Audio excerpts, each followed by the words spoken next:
They say the werewolf is just a monster from scary movies. A half-man, half-beast creature cursed to transform under the full moon.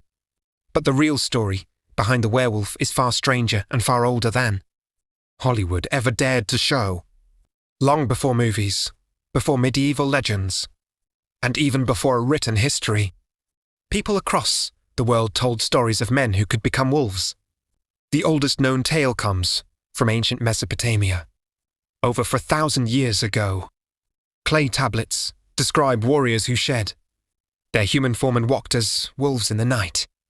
To early civilizations, the wolf wasn't a just animal, it was a symbol of power, danger, and the wild unknown.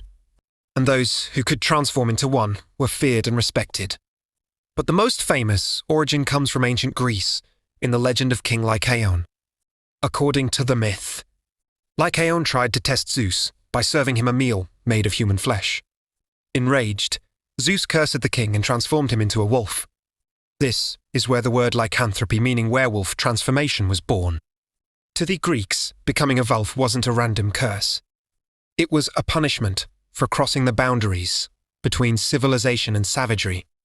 Centuries later, in medieval Europe, fear of werewolves reached its peak.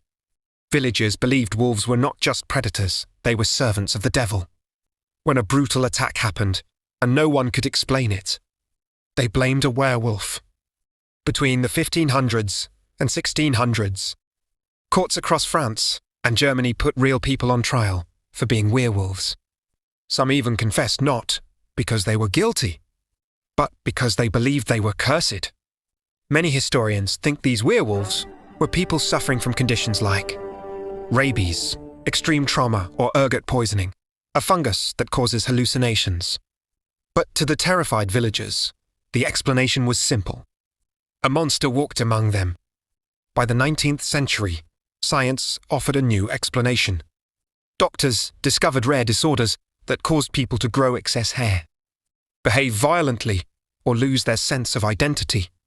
One of these conditions, clinical lycanthropy, makes a person truly believe they are turning into an animal. For the first time, humanity began to understand that the werewolf might not be a creature of the night, but a reflection of our deepest fears and misunderstood illnesses. So the next time you hear a howl in the dark, remember this. The werewolf isn't just a monster. It's a legend shaped by thousands of years of fear, punishment, superstition, and real human suffering.